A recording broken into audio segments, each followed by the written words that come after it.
I thought like I slid out, whoop, right out of the way. Right in front of you.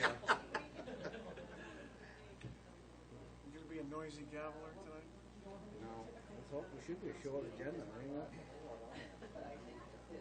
it? Welcome, everyone. Looks like the time has arrived for our Meet the Candidates to get underway. Hello? Is it not loud enough?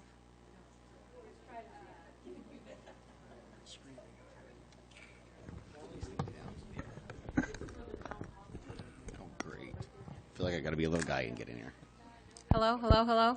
That's a little better, isn't it? Yeah. Okay. Let's try this. It's just going to fall anyway. Welcome to our Meet the Candidates Night forum. We'll begin with some introductions for the contested races only. On our far left, up front, meet Don Fellows, a longtime resident who's active in town affairs. Even though he has several years of experience with his town government in different capacities, this would be his very first run as a town council position. He says he has goals to better our government for all of us and to involve you as the citizens in more of the community's activities. Over the next few minutes, he'll be giving an opportunity to lay out all of that for you, should you elect him as councilor at large. Next introduction, sitting beside him, would be Chris Burnell. Chris lives at 328 Lisbon Street, and he has been a resident for over 40 years. Welcome, Chris. Next is Eric McTevier. He has been a resident here in Lisbon for 24 years. He is self-employed as a businessman. He's the owner of Custom Tile and 196 Auto Sales. He's married to his wife, Carol, for 26 years. They have 3 wonderful kids and 2 amazing grandsons. He's been serving on the council for 3 years, and he says he would like to have an opportunity to serve 3 more. Next is Jim Harriman. Jim lives at 393 Lisbon Street and is a resident of Lisbon for 15 years. He and his wife, Stacy, he has 2 children, son Nicholas and Bradley. He has served in the military for 12 years, and he's working on 14 years at the corrections facility. He looks forward to hopefully serving this town as a counselor and a leader. Next is Mark Lunt. Mark has lived in Lisbon since 1992, first on King Road and then recently on Route 9. He's a graduate of Lisbon High School, class of 1999, and earned a bachelor's degree from the University of Southern Maine.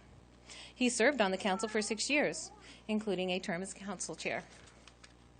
Next is Chris Crawford. Chris Crawford is a Maine, you're a Marine? You're Marine Corps, right? Okay. He's in the Marine Corps. He is former business owner and a former law enforcement and current student working towards a master's degree in behavioral science. His wife and 2 children reside with him on Main Street in Lisbon Falls. He is proud to be a part of this community. Next, we have Mike Hebert. He lives at 106 Frost Hill Avenue with his wife Kelly and son Gabe. He's been a resident for 5 years. So we'll give these guys a round of applause and welcome you to the town meeting candidates night. Each candidate will be permitted to make a 1-minute opening statement. The order of this opening statement will be in the order in which the names appear on the ballot. The candidates for contested offices will be asked questions. There will be first an identical question asked of each candidate for council at large, then council District 1 and District 2. All questions and answers are limited to the 1 minute each. At 6:30, hopefully we'll finish the questions at hand and the candidates will be given an opportunity to provide a 1-minute summation each. After each candidate has had an opportunity to answer questions asked by the moderator and have completed the summation, members of the audience will be offered the opportunity to ask questions. Questions must be able to be stated within 1 minute or less, and answers will also be limited to 1 minute or less. Members of the audience will not be permitted to make speeches for candidates. Questions from the audience should be submitted to the moderator to be asked. We have 7 candidates. That should take 35 minutes on the moderator questions. We should allow 10 minutes for opening remarks and 10 minutes for summation. And if we stay on track, hopefully we'll have about 15 minutes for audience questions. So, introductions. Don, you're first. I don't know whether to to speak fast or slow here. I'm on high. Thanks, Twyla, and to the town council and to the town manager for setting up this opportunity for us to speak to you all. I am really happy to be here, and it's a great chance to express all of our ideas. I hope, in the long run, to be a new face on council, and will devote the time necessary to get the job done. And again, I will represent the citizens, I hope, for our best needs, and I am motivated. It is an important town. It is an important time for our town. No, really, it is an important time. That's just not a word. It's a time for us to move forward and to improve primarily the economics of the town. I have a few items in mind that I want to mention as we go forward, but primarily I'd like to say I do care about Lisbon right now, but we need to think primarily 5, 10, 25, maybe 50 years down the road, because that's when we need to think about. That's when we need to be focusing on who we are and what we'll be. I'm now a senior citizen. I know that's hard to believe. I hope to be one for a long time. And I know our future is about all of our children and our grandchildren, and that's where we need to focus. So we absolutely must think far ahead. I've been on the planning board for 6 years, maybe 7, I don't know, something like that. And that is exactly our charge, to enforce the zoning and to look towards the future with a comprehensive plan. Now I'm going to be able to see one way or another that the planning board is advancing a change in a comprehensive plan. I actually have 14 goals for the town, so I'll share them later. Chris? My name is Chris Burnell, and as Twyla said, I've lived in town for over 40 years. I've been on the council for the last 3 years. I worked for the Lisbon Water Department for the last 10 years. I do care about this town. That's why I ran for office to be on the council. I do care about the future of our town. I brought a couple children into the town recently since I've been on the council. They'll go through the Lisbon school just as I did. Again, I care about everybody from little kids to old people, and I want to make sure everybody's treated fairly. That's basically why I got up here, because I do care about my town, and I want to be part of what was really going on here.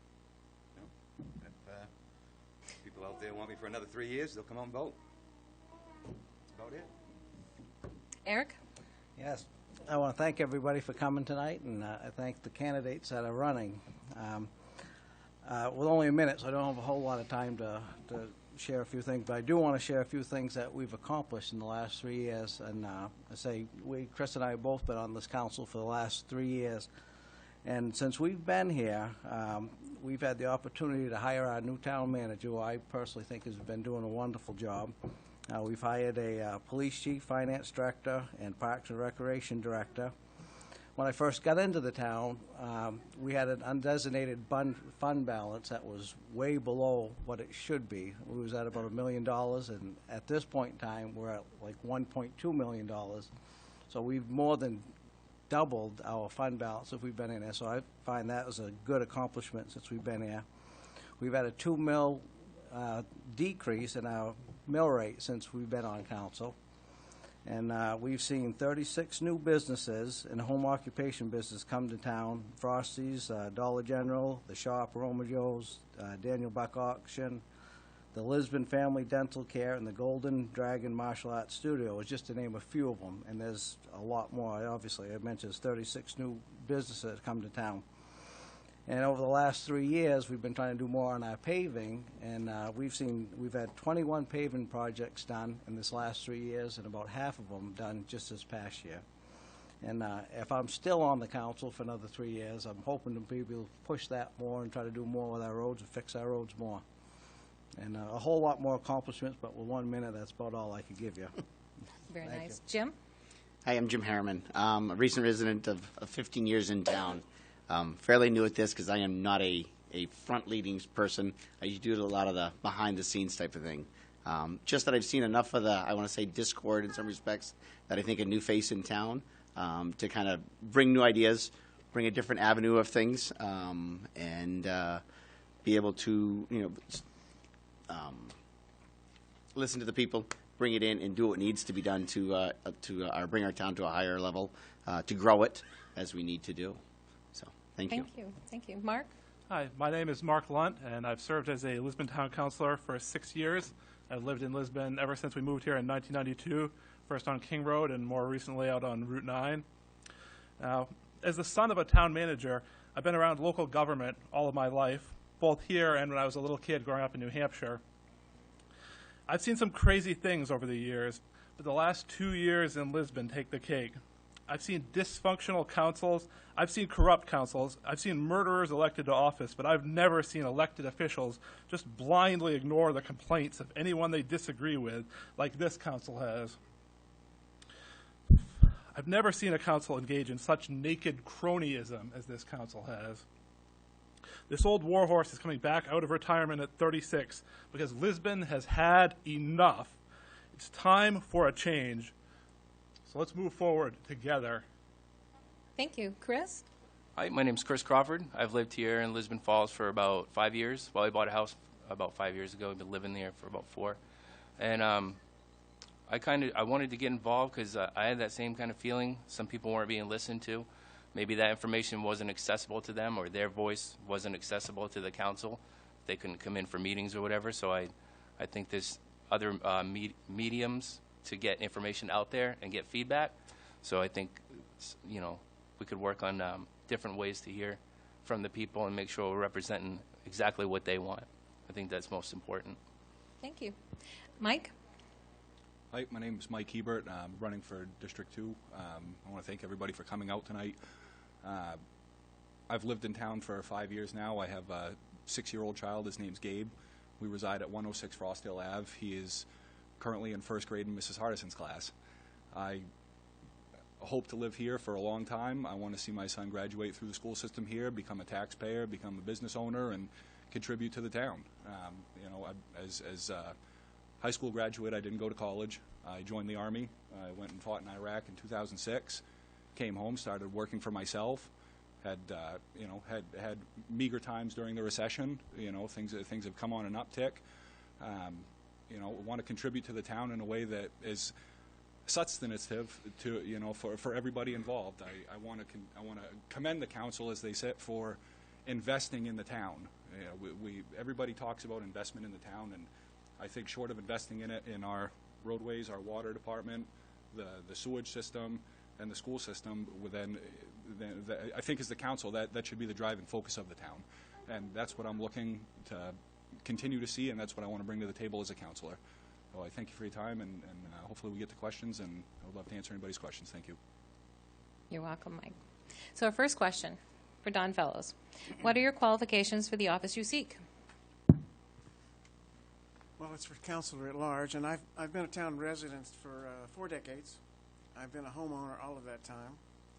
I'm already an active part of government in Lisbon, and I firmly believe that to be an active part, that you need to do your homework, be engaged at meetings, and contribute to the deliberations that happen within those meetings.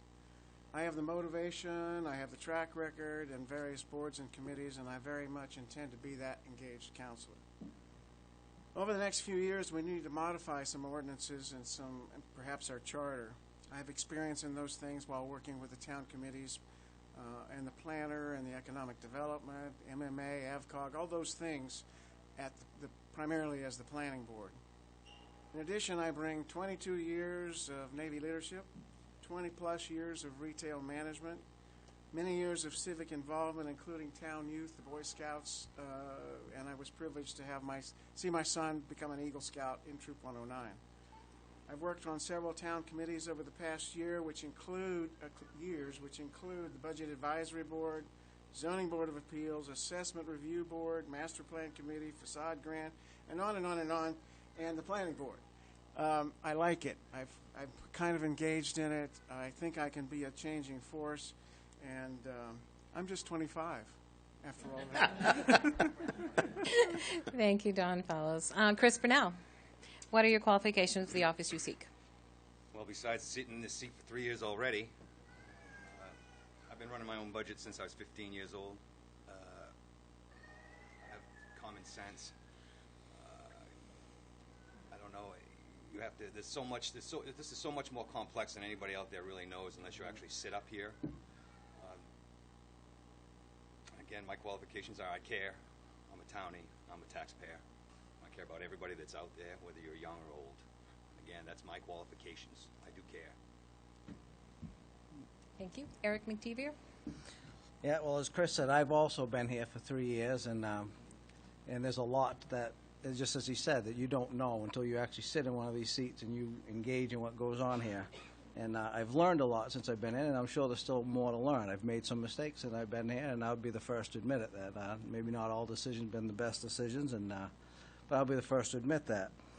But not as much as the years' experience that I've had here, but I do have a heart and a desire to see this town go forward. I think our town has the perfect location for business to come. I think we need to be more business friendly, and I think we can make this town prosper.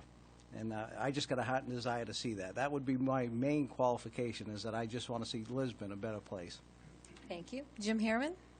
I have to iterate the same as Eric and they have said, that the desire to have this town grow, a love of this town. This is the longest place I've had my hat to set in one place in my lifetime.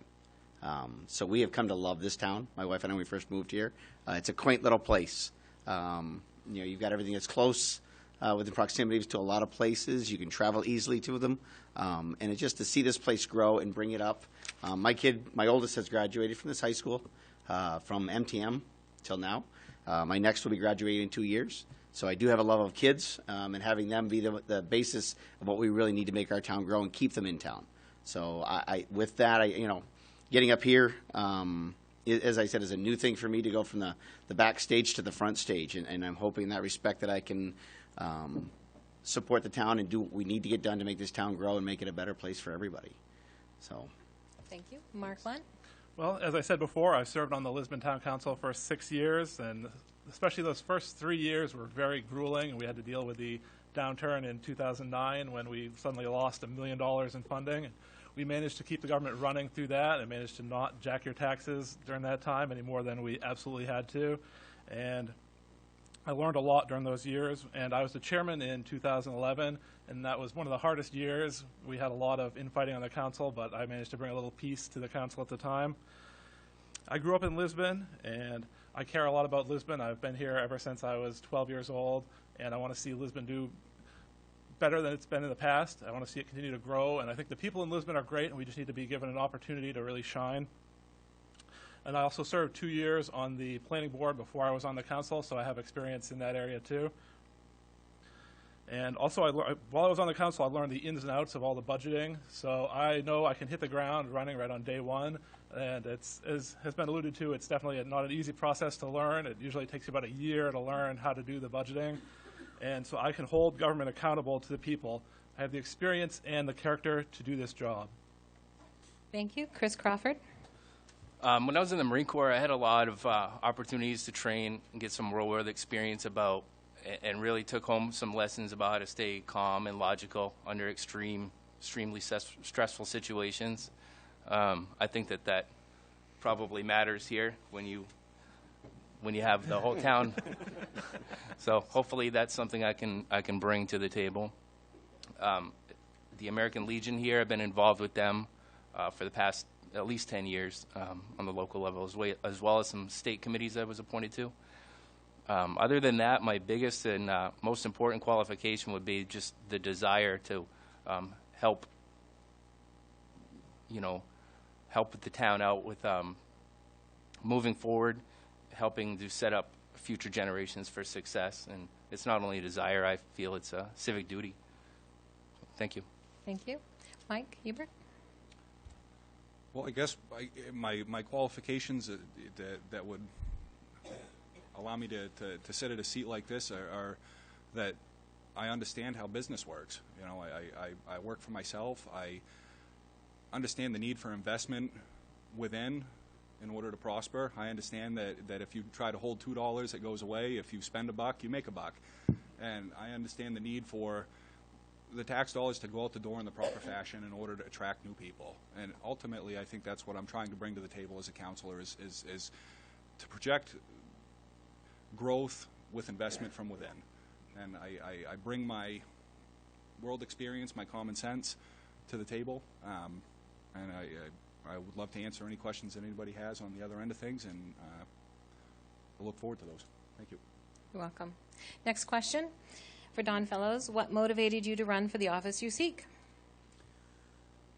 I think the town needs to take the long view. I think we have not always done that. I think we've tried, and sometimes, and I think we end up basically embroiled in budget season, and then sometimes whatever happens after that happens. So I think we need to plan for the long view. That motivates me. I want to help directly shape the future of the town by having voting power. That motivates me. I receive many votes of confidence of some of the citizens, or many of the citizens, for my abilities to do those things, make decisions, and that motivates me. This town has moxie, and I think we need to show it, and that motivates me. But mostly, I think we need to live here like we were an important place, and that motivates me. Thank you. Chris Brunel. Again, the motivation was the fact that, as Mark Lunt will tell you, sometimes it takes more than 3 years to get some things done. I think we've done a lot to make the town a better place. I think there's still a lot more we can do to make it a better place for everyone. And I had to give Don some competition to run unopposed. I think that'll stop that right there, my 1 minute. Eric McTevier. What motivated you to run for the office you seek? Well, what motivated me to run, originally I was going to be done after 3 years, but after seeing and looking back at some of the accomplishments that we've had in the past 3 years and things going in the right direction, that motivated me to want to do more. I saw what was going on. I saw the things that were growing. I saw businesses coming. I can vision Lisbon being much better than it is, and I'd like to be part of that. So that motivated me to go on and try to see more things happen here in Lisbon. Thank you. Jim Harriman. What motivated me to run? One, first of all, I was asked. Somebody said, finally, it's kind of time to pull your head out of the sand and really take a look at what's going on around you. And that happened about 2 years ago with the discord that we had between the school and the town. And I stuck with the side of the school in the respect that we need to take our children and keep them, as I said, here. They are our basis, what's going to make this town grow. Keeping them in town instead of having them grow up, graduate, and leave is not something that we need for this town. So my support is behind our children, that we need to have them here to make a lot of that go. Two other pieces for me that have come up is, one is being able to read our town budget as a general layman, as you want to call the terms of it. I like looking at it at a plumber's method. If I can put A into B and into C, I like my results. But if A goes straight to C and I don't see where it's all going, then that makes it kind of hard for me to understand where everything is. So being able to do that. So I do have a couple of ideas with that in respect of those things. And then, I know everybody has differences, but being able to take that and compromise, figure out what's right, what's not, and bringing this town forward. That's what's motivated me to come out here tonight. Thank you. Mark Lunt. Well, after my previous time, my turn was over, I expected to be done with politics in Lisbon and go right off into the sunset and have some well-deserved time in retirement. But just when you think you get out, they keep pulling you back in. Just this summer, the recent Route 9 rezoning caused me to lose my faith in the council. Members of the council seem to be acting for their friends. It's cronyism rather than for the majority of citizens. And we all remember the school budget battle last year, as was just mentioned, when the council fought a losing but harmful battle with the school. I was motivated to run because I think we need a change in leadership in Lisbon, someone who will listen to the people, not fight against them. Thank you. Chris Crawford. What motivated you to run for the office you seek? The biggest motivator was the school department issue last year. I think that I have one child in school right now, and my second will be there next year. And so it was a pretty personal issue for me. And I've seen, all I really saw coming into this was division and animosity, and that can really bog down success for anybody involved. And I've also seen on the other side of that, when everybody works together, the success that can be created. I spoke with Superintendent Green yesterday, and I asked him, what's the biggest thing that the town council could do to help with the school department? And he said, respect and trust. That's pretty telling to me. That's all he wants is respect and trust and a good working relationship. So that's some of the things that motivated me. Thank you. Mike Hebert? The major motivation for me to run for office in the town of Lisbon is, though I've only been a property owner here for 5 years, I resided in Lewiston as a child, went through Lewiston Public Schools. I, on the other side of it, spent 4 days a week here, living with my grandparents on the weekends while my mother worked 2 and 3 jobs to make ends meet. So I have a vested, long-term vested stake in this town. While I may not have been a resident 10 years ago, 15 years ago, 20 years ago, I grew up in this town.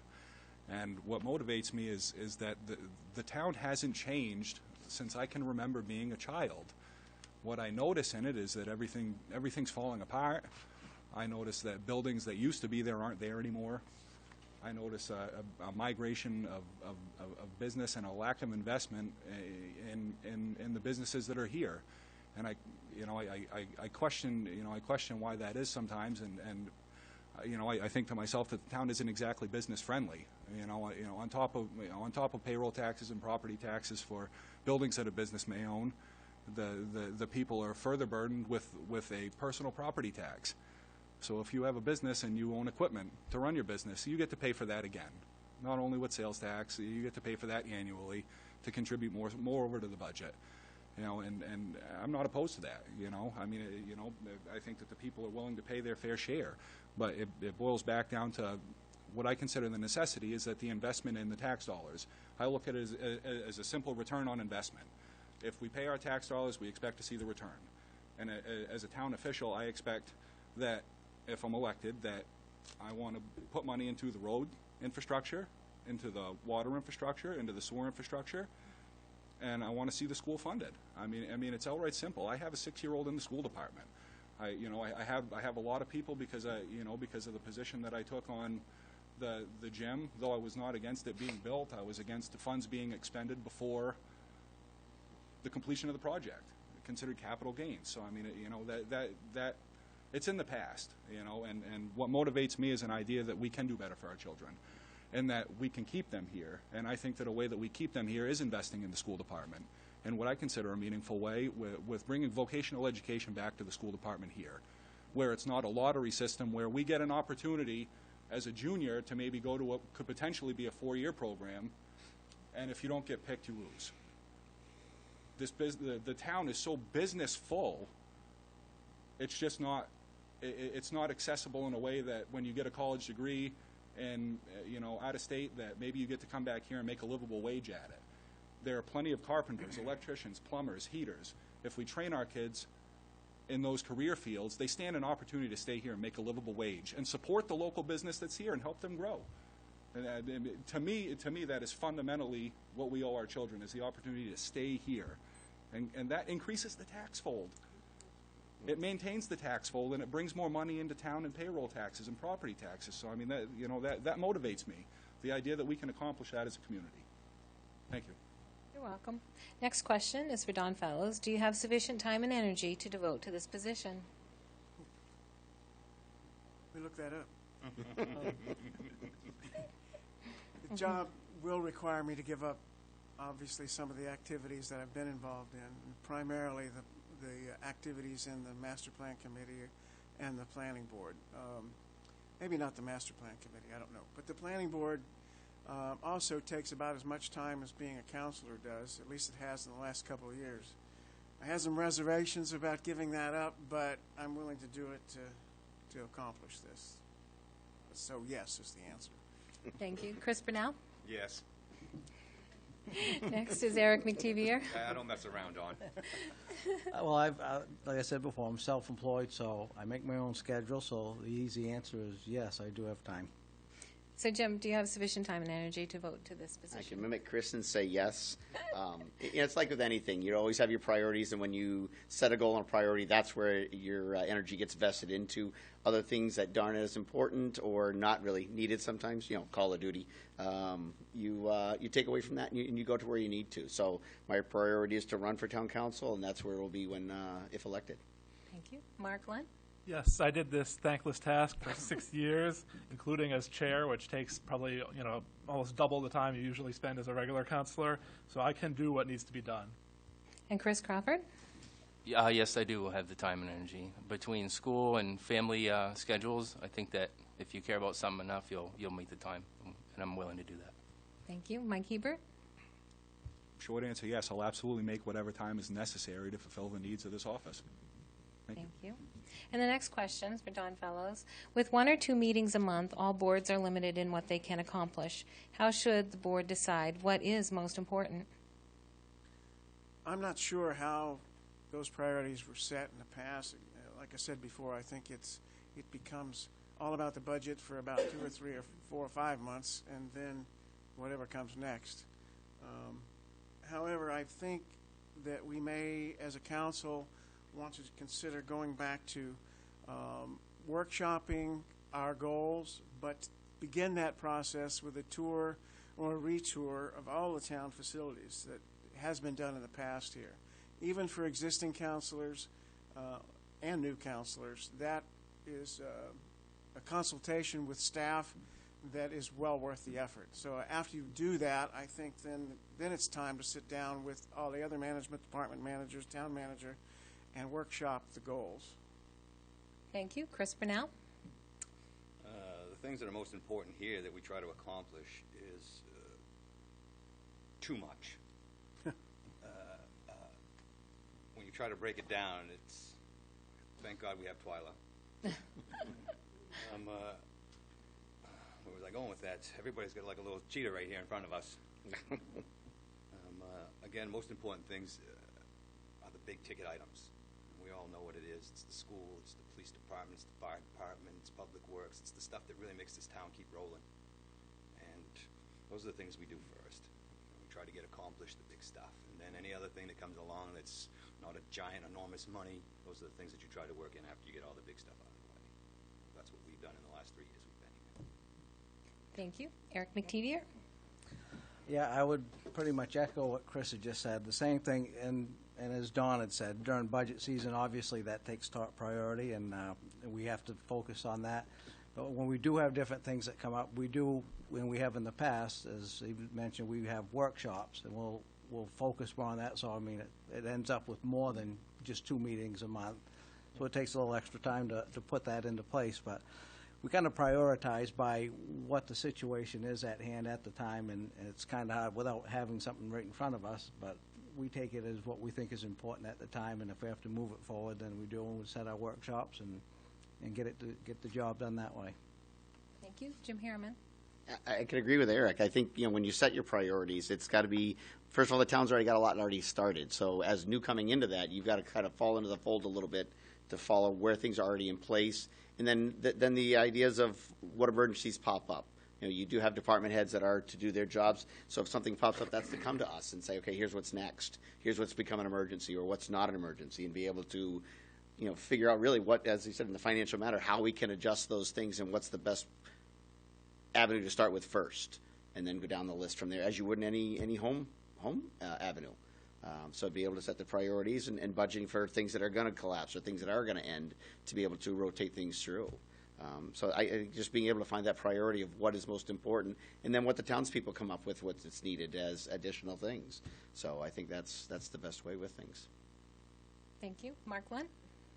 The board needs to focus on the things that will move Lisbon forward, controlling spending in a rational manner, investing in things that will enhance the future of Lisbon, and listening to the needs of our citizens, not putting personal friendships and agendas first.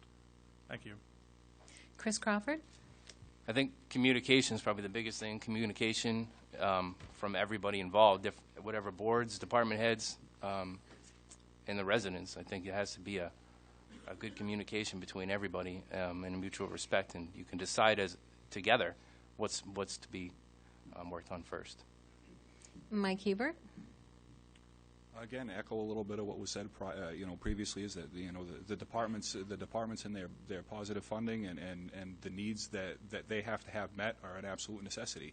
But I also think that it falls back to the duty of the townspeople, to not only take part in what goes on in the town on voting day when you go out to vote, but to voice your opinions, come into meetings, bring your issues forward to the councilors. That to me is the biggest issue, is that everyone, I hear a lot of people talk about how people aren't represented in the town, but when I come to meetings, there is meager turnout with generally the same 4 or 5 people here. So to me it's more than just a responsibility. It's a duty as a citizen to participate in your local government. You can't complain that your needs aren't being met if you're not voicing your opinion where you have to. We can talk about it all day long behind closed doors, but unless you're willing to move out into the public, voice an opinion, and take a chance that your idea is worth pursuing, then you never know. So I challenge the people of Lisbon to to go out and do that. Thank you. Thank you. Next question is, think of an issue facing Lisbon that you care about. Do you have a positive solution you want to bring forth? We'll begin with Don Fellows. You really want me to do that? I told you I had 14. All right, well, you have a minute. Okay. Take a minute and do that. Let me just bullet point it real quick. One of the things, we don't have a newspaper in town. We do have the Sun Journal and the Times Record that often visit us. And however, I think we need to take advantage of the ability to increase communications in the town. We need to do something with the TV in here. We need to do something with these microphones that Dot can't ever hear. We need to do something with our reader boards out there. We need to take up the hole that's created by not having a full-time newspaper. We need to support the new Lisbon Development Committee, which is going to work on growth areas of the town. And I am a strong supporter of the recently commissioned police study that was done for the town. I think it should be fully implemented. My taxes went up 6.9% this year. They decreased last year 3.7%. And the year before that, they went up 5.6%. I think that responsible government needs to be steadier. So I have a measure that I have details on right here. I'll have lots of paper tonight that will do that. And that plan is to be able to let the citizens of the town vote on the budget under certain limited conditions that are actually created by the town council. Doesn't change the charter except a little bit, and I think it will be a good move. To go along with that, I want to reduce the bonding limits that we impose upon ourselves. The state sets limits for us at 15% overall. I want to reduce those by basically about half so that we can have realistic goals that we can come 50 to 75% of in bonding and be able to do our infrastructure as well as our municipal year-to-year spending without fear of messing things up. Chris Brunel? There's lots of issues here in Lisbon, and if anybody's been here for even a short period of time, you know that. Again, we try to take one issue at a time that comes at us. You can look forward and try to say this issue or that issue, I'm going to fix that, I'm going to fix that. That's not really how it happens up here. How it happens up here is as they come, we try to deal with them the best way we can and the fairest way we can for all the taxpayers in this neighborhood. So any one issue is tough for me to put a finger on. Again, everybody that's up here, and I'm hoping, I can only really speak for myself, is that you're up here because you really care about your neighborhood. Go out every day and smile at people. Don't be afraid to bend over and pick up some trash. It starts with everybody who lives in our neighborhood, not just these people up here trying to hold a seat. Positive Lisbon. We are all Lisbon proud. So, again, next. So the question is, thinking of an issue facing Lisbon that you care about, do you have a positive solution you want to bring forward, Eric? Well, I think we need to build our infrastructure. I think we need to do more work in our town. We need to, and we have been. The roads have gotten better. We're doing a good job there, and we've also heard about the water department. They need help there. I think we need to do more work in our town. We have to build the infrastructure so people have a desire to come here. We're going to make Lisbon look so it's more desirable for people to come to. Not just our infrastructure, our school also. Our school has to be inviting. It's got to be at a point where people see it and they like it and they want to come here. So I think we need to work towards those areas. We need to work together to make these things happen. And there's a lot of different ways I guess you can do it. And in a minute's time, I couldn't go through it all. But I think there is ways to do it, and I think we can make Lisbon a better place to live. Thank you. Jim Harriman. The issue I find mostly is the discord between the town and the school boards in that respect of it. I saw a very big distaste for how that was handled, and that to me is a communication piece. Not willing to hear the other person's side in some respects, standing firm on one thing and not being willing to budge or waver. Or to compromise. To me, that's a huge piece of things. When you can't compromise, then you can't make headway. You keep butting the heads against each other. We had an interim town manager for a short little while before the manager that we have hired now. And at that point there was a lot of interworkings between the town and the school to save our town a lot of money.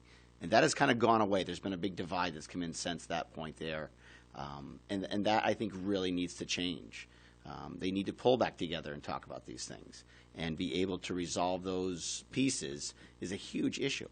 And to take that elephant and not say that it's not still there, I think it still is. There has been some change, absolutely. Some for the better, I think some possibly for the not. But I've seen personally out there with some of the departments of being able to help the school a little bit, and the school to help the town a little bit. And I think that needs to be a much broader focus in bringing some of that back together to bring this community back together as a whole and not a divided place. Thank you. Mark Lunt. Well, government in Lisbon needs to be more transparent, to explain its reasoning to its citizens and engage those citizens more in its involvement. If people don't show up for meetings, it's because the council is giving the attitude to the citizens, we don't care what you think, so don't bother to show up. We need to stop discouraging people from participating in our government in Lisbon. One cause of these problems is that Lisbon as a community sometimes lacks a center. We're a bedroom community. We're pulled apart in multiple directions by our neighbors, whether it's to Lewiston, Auburn, or to Brunswick and Topsom, or people going to Auburn or Portland or Augusta. So something that could help solve some of that would be, as Dawn stole my idea earlier, a Lisbon cable channel funded not with taxes but with a franchise fee on the cable operator. This will give people a clear place to watch our meetings, school sporting events, school plays, and any other events in town, such as the Moxie Festival. I would also like to work with the school to redevelop the old gym at Lisbon High School. Lisbon's kids deserve a proper place to put on concerts, plays, and any other events that they might have. Right now, they just have that old gym, and they deserve something better than that. Thank you. You're welcome. Chris Crawford. One of the biggest issues, I think, is obviously the school department. During my meeting yesterday with Dr. Green, we tossed some ideas back and forth to see if and how they could work. So we're still working on those. And I think we should look at the services this town offers as of now and think about how regionalizing them would affect us, at least have that discussion. Affect our budget and our tax rate. And I think up till now, I think you guys have done a great job. I think everybody, I respect anybody who is willing to be up here and do this job. I'm sure it's very hard, and I'm not saying I'll be perfect, but I'll be trying my hardest. Thank you. You're welcome. Mike Hebert. I guess my biggest issue with the town, again, and it goes back to my having grown up here and seeing the town for what it used to be, and seeing the progression of my life happen, and moving back here, but seeing things not change too much, to me that is the biggest issue that faces Lisbon is why is it that people in the community aren't willing to invest within the community? I talk to a lot of people in my travels that ask me about what ballot questions may come up this year. When I tell them about some of the ones to invest in the infrastructure, and I hear an overwhelming theme from people in that, well, it doesn't matter what comes up, I'm going to vote no because of my taxes.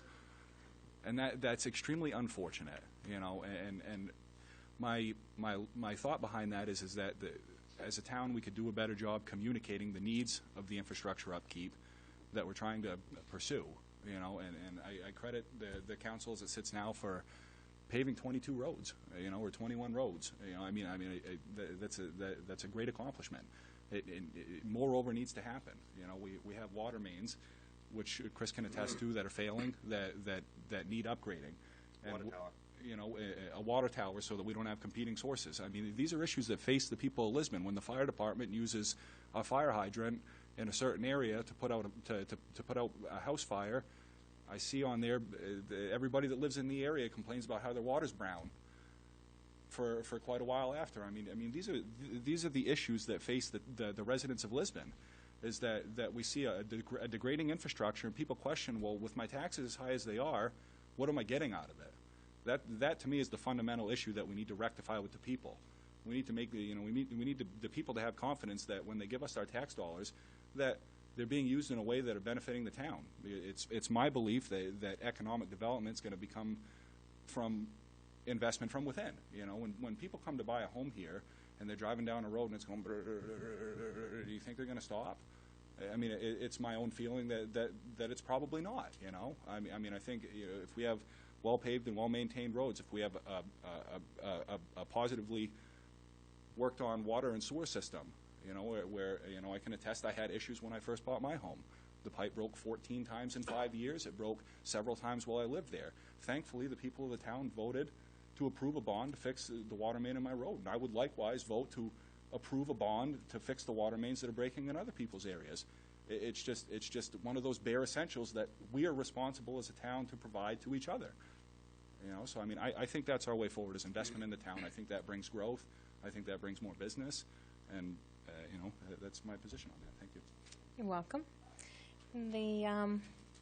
We'll wrap up by doing a few remarks, a summary. So, are you ready to give your summary remarks, Don? Sure. We'll begin. Actually, I feel pretty positive about Lisbon. I know we have our shortcomings and we have our needs to improve. However, we've just gotten a downtown facade grant that's been approved for, I believe, $150,000, which is going to be applied to at least the Lisbon Falls area for now. We just last week won a CDBG grant worth $400,000. So there are things that are happening in town, and there are going to be apartments built, brand new, 3-story apartments not far from here. So there are some things happening, and hopefully with the residential and the upgrades will bring more business to town. I do think, though, that it's the responsibility of the town council to act as an SRO or RSU, that's the word, RSU for the school board, as the charter says, and then basically to stay the heck out of school business. I think there should be reasonable budget limits set. No, it can't be 75% of the total budget, but I think that that's what the school board is for, and the school superintendent. Yes, we should stay connected. That's one of the things that's been a failure in the past. We should stay connected and not impose poor limits or very restrictive limits on that body. My candidacy is not about specific issues totally. I do firmly believe in that change that I want to make to the charter for our budget to allow the voters to vote. Some of you will wonder why I feel that way after being for a town council form of government all along.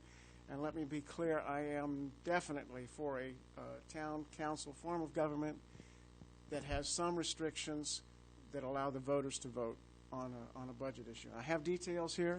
Anybody wants to see them? I have lots of them. I want to share them. So I think my involvement teaches me that involvement is important, and I want to help encourage the other citizens of the town to do the same. Thank you. Chris Pennell, your summary remarks. My summary remarks are, if you think I did a good job for the last 3 years, you know I'm going to do another good job for the next 3 years. Get out and vote. Eric McTevier. All right. I do want to clarify one thing, though. Something was been brought up about school budget, and I think it was kind of being directed over towards Chris and I. Last year, Chris and I and Dale and Roger had nothing to do with the school budget. The school budget did their own thing. It was nothing to do with the council. We approved everything. I just want to clarify that, Mark, so you know that. And we did have the people from new councils that actually were directed, and they worked with them, and I commended them. I think the school did a wonderful job last year doing the budget, and they've had some tough decisions. And I think they did a good job. And but talking about the school, been a lot of talk about the school. We have that slogan, "We are Lisbon," and I think it's great. I think that's a great slogan. Is "We are Lisbon," but you know, "We are Lisbon" is not just the school. The fire department, the police department, the rec department. Listen, we're all Lisbon. We're not one against the other. And I mentioned before, I've made some mistakes. Yeah, we've made some directives, and I said I will admit when I make a mistake and things maybe weren't done right. It's time that Lisbon unites. United we stand, divided we fall. I believe that Lisbon, the school department, the town office, the school board and the town council can work together. We've seen it. I think they worked well together last year. The police department is, we don't just categorize. Not one part of Lisbon is better than the other part. We're all Lisbon. If we want to say we are Lisbon, we are Lisbon. It's not one's better than the other. We need to put everything together. If we unite, this town will grow, it will prosper, and it will be a better place to live. But we can't be divided. We can't be fighting. And I didn't like the fighting. Went on 2 years ago. No, it was not a fun time at all. And it needs, that kind of stuff needs to stop. We needed to unite. We need to be Lisbon. If we are Lisbon, let's be Lisbon. Thank you, Eric. Jim Harriman? Your summary I'd just like to remarks? say, you know, I look forward to the possible opportunity of working on the town council to bring hopefully a new fresh face, a new fresh ideas to the town council. As it has always been said, if you don't come out and vote, there really isn't much you can say. So you need to get out and vote. Get your neighbors out to vote. So bring people out to vote and voices be heard. You know, somebody did say that voice your opinions and also, if possible, bring a possible solution. It's always helpful if, you know, instead of just griping, bring out a possible solution to that. And that makes it a lot easier to with everybody to find an avenue to work with everything. And as it was said by Eric, we need to work as a team. It needs to be a full team effort for everybody. So, thank you.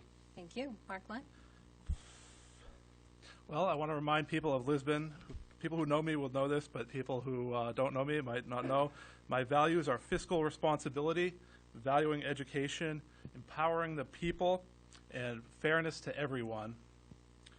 I also want to say that I've noticed that one of my opponent's signs are out all over Lisbon, even stuck in the sidewalks and parks where they don't belong, signs proclaiming that he is a citizen, not a politician.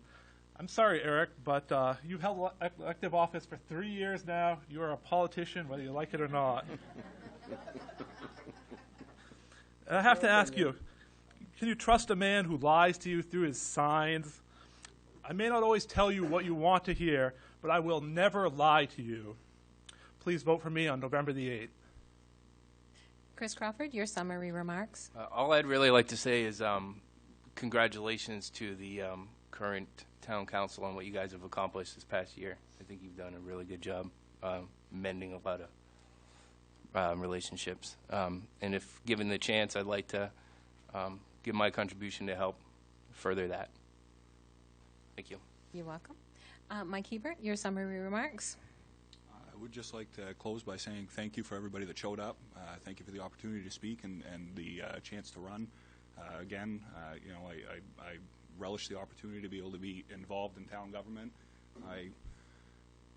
I ran again because it's kind of one of those things where I look at my son and I think to myself, the day after the last election, he asked me, well, how come you didn't get in? And I said, well, because it wasn't the will of the people.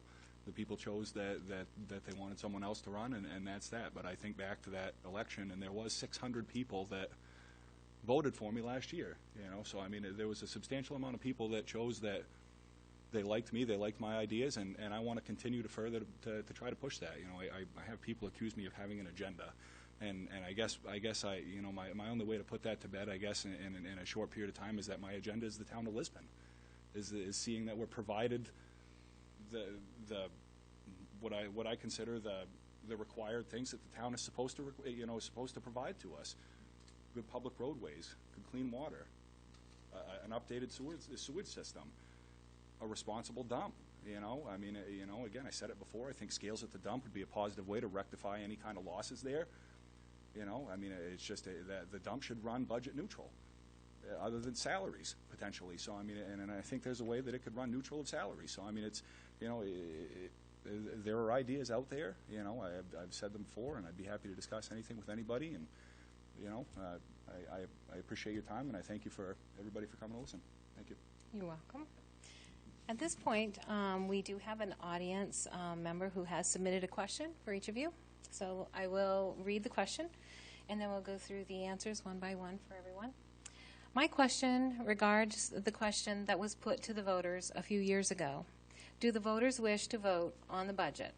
Our current council form of government does not allow for a public vote by other than the council as our elected representatives. However, the voters did show a clear desire to voice their opinion on the budget.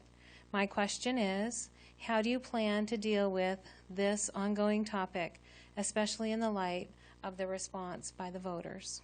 Don Fellows? Good luck. The luck of the draw, huh? Did you hear my proposal a while ago? You have a minute. Well, I can really get in the weeds in this thing, but basically, I guess I'm a slow learner. I've kind of listened over the last several years, and I know we had a straw vote on that, and I know the voters said, yes, I'd like to vote on the budget. Doing that is not as easy as one would think. It does require at least a change in the charter.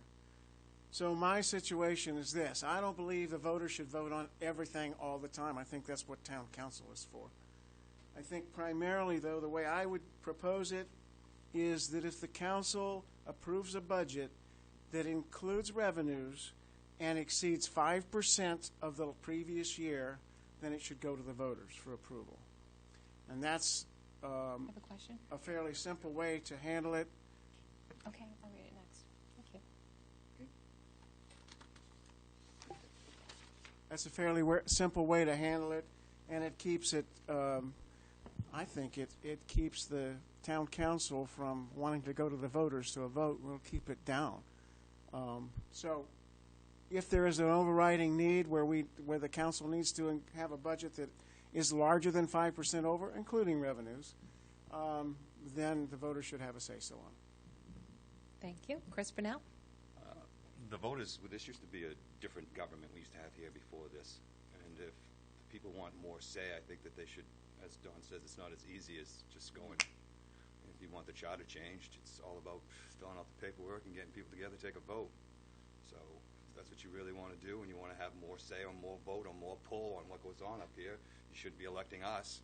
We should be turning around and turning this back the way it was. Oh. Eric McTevier? Yeah, I do want to clarify one thing, though. I am not a liar, and I don't appreciate being called a liar, but Yes, 'cause there's things we could say to answer that. that's right. All right, so Yeah. we'll get back to the question. Okay. Yeah, it is not as easy as you say. And what scares me about doing something like that is the fact that not everybody, as you can see, there should be a lot more people here tonight than what you see. In our meetings, we only get a handful of people that show up for the meeting. So people are not always really informed on what goes on. And I guess what would scare me is if someone saw a budget come out and the people had an opportunity to vote on it, they may automatically just turn it down because they're thinking that it's going to cost more. They want to reduce it so they can reduce their taxes, and the town would suffer in a case like that because then we wouldn't be able to fund public works. We wouldn't be able to plow the road. We wouldn't be able to maintain equipment. So if stuff just kept getting cut down because people aren't getting informed because they don't come out to the meeting. That's why we've been elected, is to try to do the best we can with that. Now, like I said before, I'll be the first to admit, it's not always perfect. We do the best we can. We don't try to hurt anybody intentionally. We do the best we can, and that would be my stand on that. Thank you. Jim Harriman? I would say I'd have to echo with what Don had said, because I was initially on the idea that we needed to put it back to the people. And it was a resident who's been here for a long time who has said, it used to be that about 600 people would actually come out and vote on the town's budget. And I said, and we dropped it down to 7 people to vote on the town's budget. I feel it's a discord there in that respect. I don't agree with having just 7 people vote on what our town's budget's to be, but to have them involved. We did that for our school budget, and yet when that went on several times, it was blown out of the water by a town council who didn't agree to that, not listening to the townspeople and what they were saying. So I think that's probably where this is coming back up again from, is to bring that back forward, to let the townspeople choose. So I will, in that sense, a compromise with what Donna came out with. It's a valid avenue to work with, I think. So I think that's probably one of the ways that we should work with that. Thank you. Mark Lunt? I may not agree with Eric on much tonight, but I do agree that this is a lot harder issue than people think it is. It's definitely a difficult process to go through all this. It's not something that people can easily just walk into a voting booth and go, yeah, that's the right figure, when you haven't spent the time to go through all the line item budgets.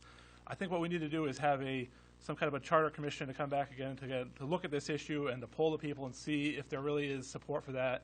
I think that probably the best way to do it is just to have a straight up or down vote on this, the entire town budget, like the way it was done for the school. Be fair to have both sides have a straight up or down vote. If people think the taxes are too high, they can vote no, and let the council then decide where to spend the exact money in which departments. Thank you. Chris Crawford? I agree. I think the townspeople should be deciding most of it. However, I know that when you go into vote, you see a bunch of numbers, you automatically see your tax rate go up, so you vote no. So I think the more important issue is to get informed about exactly what you're voting on and what's going to happen either way with the result of it. Mike Hebert? Since I've been here, I've seen a lot of ballot questions that are non-binding referendums, and and one way or another, I don't much care, but I at the end of the day, I think that if the people want to vote on the budget, let the people vote on the budget if that's what they want to do. But I think at the same time, too, if you're going to have a representative government, that you have to trust the elected officials that you elect to best represent you. And again, that goes back to doing your homework to understand that the money that's being allocated and spent in certain places is being done for the right reasons, that there's not a dubious agenda behind what people are looking to do, and just trusting the elected officials that you put forward. Thank you. I do have another question from the public. And the question is, what do you all plan to do with the 911 system? Don? Currently, the 911 system, as I understand it, goes through the PSAP, which is in Lewiston, Auburn area. I'm not aware that anything is possible to change that 911 system. If you're talking about the comm center, that's a whole different ballgame. I mean, our comm center, it's a whole different ballgame.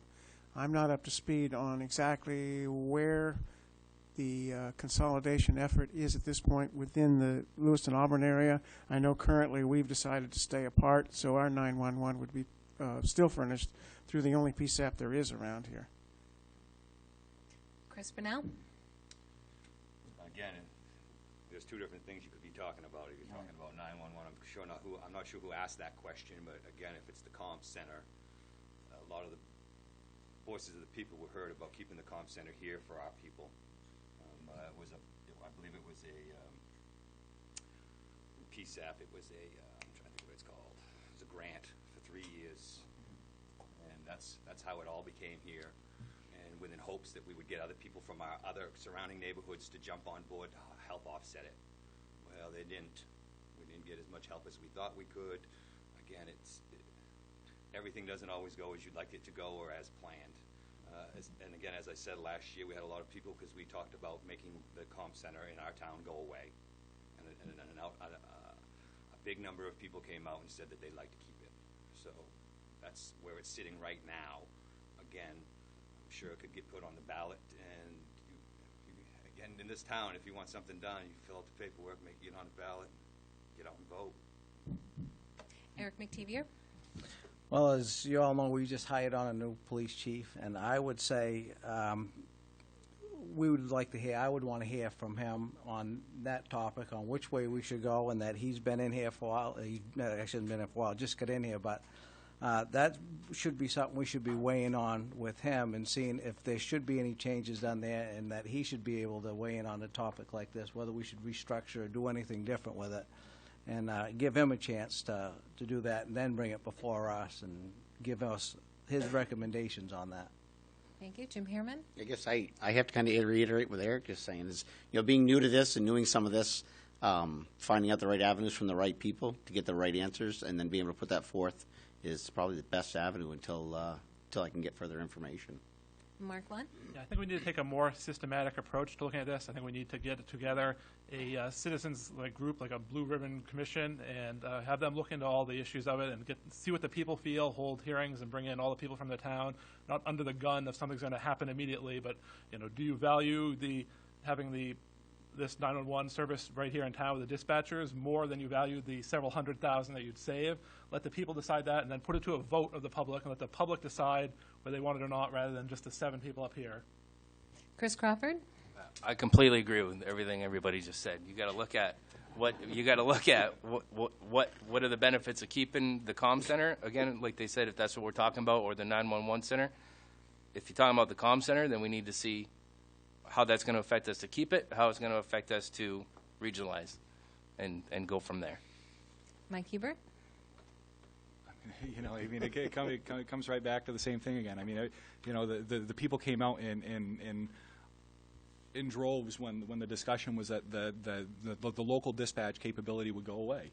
And I attended those meetings, and I think again if you want to look at it for what it is, the voice of the people was heard by the people that they elected to serve them, and that we still have the 911 dispatch locally. Yes, it costs us money.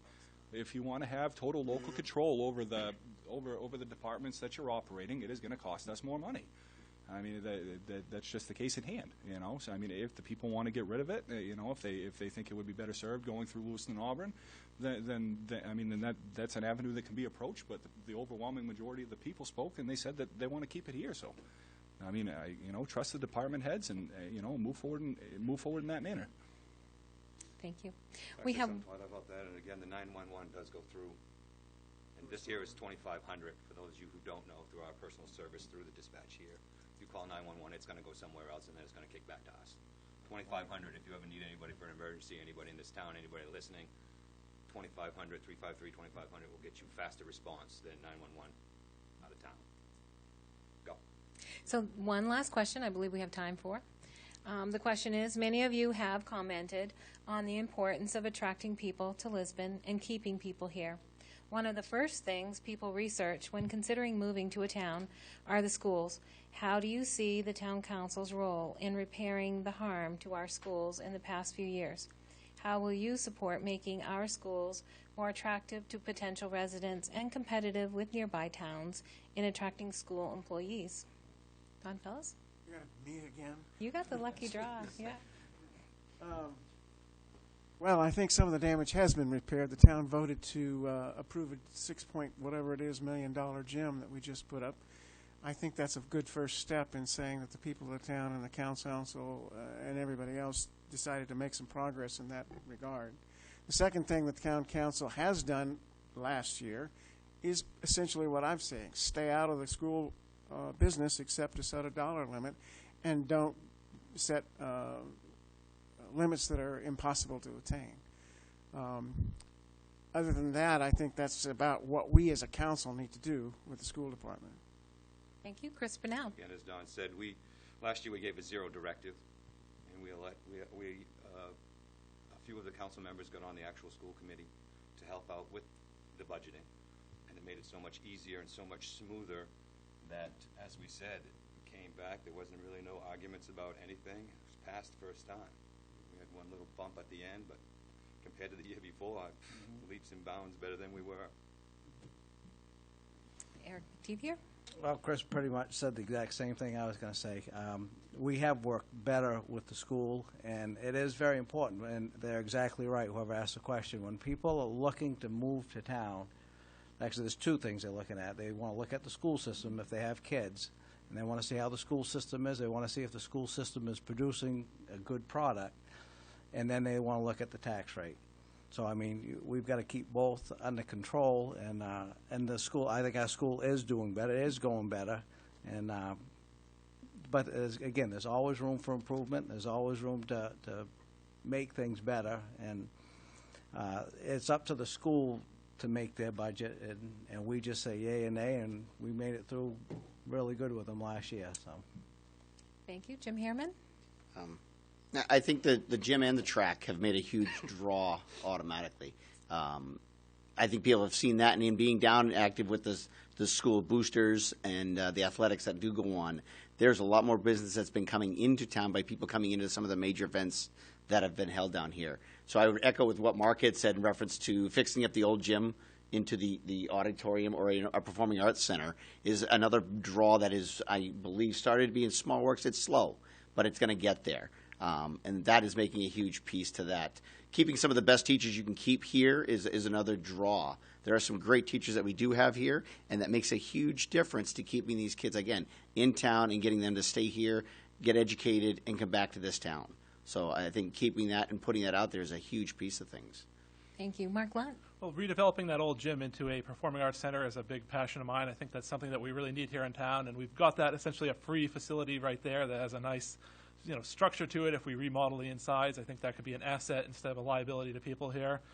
And I also think we need to invest more in our technology education for people, because kids today are growing up in a world that's very technology focused, and I think the school curriculum has lagged a little behind there. So we really need to focus more on that, getting kids prepared for technology jobs. And let's see. I also think we need a lot more vocational training for people too, because there's much more demand for those kind of vocational jobs out there that we aren't really preparing people for either. It doesn't make sense to get people through high school and then just dump them out with no training for a job. And all the jobs say you need 5 years of experience, and where do you get the 5 years of experience if you're not rich enough to pay for it? So we need to make sure that kids are prepared to actually enter the job market. And Chris Crawford? Like I said earlier, I met with Dr. Green yesterday, and he was singing the council's praises for the past year and said that relationships have been mended tremendously. And again, all he asked for was trust and respect. So I think that if the town council continues down that road, big things can get done. And I also agree with Mr. Lunt. I think technology and trades are a real important thing that we need to focus on as well. Thank you. And Mark Hebert? If elected to office, I'm willing to sit here in front of the taxpayers and the people that chose to come out and everything, and I'm willing to tell you that my vote will be decided by the people as a councilor, flat out. I'll stay out of it. I think that's the council has no role in dictating to them what the budget should be. We need to keep mindful of the taxpayers' dollars, but if the people approve the budget, they approve the budget.